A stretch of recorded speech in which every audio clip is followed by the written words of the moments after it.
લક્ષ્ય ન્યૂઝ, એક નજર, એક લક્ષ્ય. Surendranagar B division police station ખાતે સાણંદના વેપારીને હની ટ્રેપમાં ફસાવાયાની ફરિયાદ નોંધાઈ. Surendranagar B division police station સાણંદમાં એક વેપારીને હની ટ્રેપમાં ફસાવી અપહરણ કરી 1 કરોડની ખંડણી પડાવનારાનો ગંભીર કેસ નોંધાયો છે. વેપારીએ વોટ્સઅપ કોલ દ્વારા સુરેન્દ્રનગર બોલાવવામાં આવ્યો અને મીઠી વાતો કરી યુવતીએ જાળમાં ફસાવ્યો. શર્ટ ઉતારવા જ 5 જેટલા શખ્સો ધસી આવ્યા. આરોપીએ રિવોલ્વર બતાવી અપહરણ કરી પાટડી તરફના રણ વિસ્તારમાં લઈ જઈ જાનથી મારી નાખવાની ધમકી આપી. જીવ બચાવે વેપારીએ પરિવાર સાથે સંપર્ક કરી અંતે ₹1 કરોડ આરોપીઓએ આપ્યા બાદ છુટકારો મેળવી શક્યા હતા. વેપારીની ફરિયાદ બાદ એલસીબીની ટીમે ઝડપથી કાર્યવાહી કરી એક મહિલા ભાવના ઉર્ફે અંજલિ ચાવડા અને 3 આરોપીઓને ઝડપી પાડ્યા છે. તેમની પાસેથી અલ્ટો કાર, રિવોલ્વર, જીવતા કારતૂસ અને 72 લાખ રોકડ સહિતનો મુદ્દામાલ જપ્ત કર્યો છે. અન્ય આરોપીની શોધખોળ ચાલુ છે. એસપી પ્રેમ સુખટેલુએ જણાવ્યું કે સમગ્ર રેકેટનો ભેદ ઉકેલી આગળની કાર્યવાહી તેજ કરવામાં આવશે. દેવમ ત્રિવેદી, સુરેન્દ્રનગર. આરોપીઓનો ભૂતકાળનો જે ઇતિહાસ છે એ પણ ગુનાહિત ઇતિહાસ રહ્યો છે. આરોપી જે તોસીફ ખાન છે, તોસીફ ખાન આના ઉપર અત્યારે 3 ગુના બજાણા પોલીસ સ્ટેશનમાં દાખલ થયેલા છે. પ્રોહિબિશનના અને બીજા અલગ અલગ ચોરીના ગુના દાખલ થયેલા છે. આરોપી જે સાહિલ ખાન છે આના ઉપર પણ પાટડી અને બજાણા પોલીસ સ્ટેશનમાં અલગ અલગ જે એક્ટ છે આના કલમ મુજબ ગુના દાખલ થયેલા છે. અને આરોપી જે આસિફ ખાન છે આના ઉપર પણ બજાણા પોલીસ સ્ટેશનમાં એક ગુનો દાખલ થયેલો છે.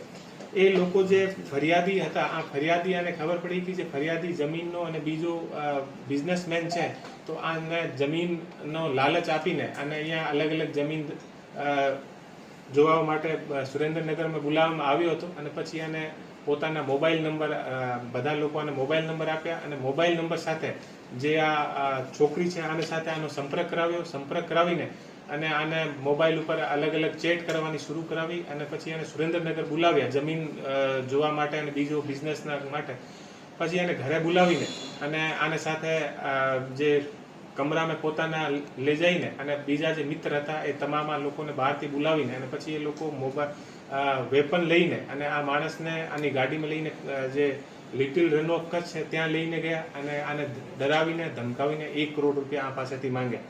પછી નહીં તો આને જાનથી મારવા માટે આને ઉપર પિસ્તલ પણ આની કનપટ્ટી પર એ લોકો મૂક્યો અને પછી એ પોતાના ફેમિલી અને બીજા લોકો સાથે સંપર્ક કરીને અને ₹1 કરોડ મંગાવીને અને આને આપ્યા અને પછી એ લોકો મૂક્યા. પછી ફરિયાદી ડરીને અને વહી ગયો હતો. પછી ફરિયાદી દ્વારા અને વાયા મીડિયા પોલીસને આ વસ્તુની ખબર પડી અને ખબર પડ્યા પછી આ બધી જે તમામ વસ્તુ હતી આ ઉપર કાર્યવાહી શરૂ થઈ અને અત્યારે પોલીસ દ્વારા 4 આરોપીઓને પકડી પાડેલ છે અને ટોટલ લગભગ 72 લાખની આસપાસનો મુદ્દામાલ રિકવર થઈ ગયો છે. અને બાકીના જે આરોપી છે આને પકડવા માટે પોલીસ દ્વારા કાર્યવાહી ચાલુ છે અને આ તમામ લોકો ઉપર કડકથી કડક કાર્યવાહી કરવામાં સાહેબ, મહિલા છે, મહિલા એને અગાઉ કોઈને આવી રીતના ફસાયા છે કે કેમ? અત્યારે જે ઈ ગુજકોપ અને બીજી બધી જગ્યાએ અમે તમામ આનું ઇન્વેસ્ટિગેશનમાં પૂછી રહ્યા છે. અત્યારે અમારી સામે આ પહેલી વસ્તુ આવી છે.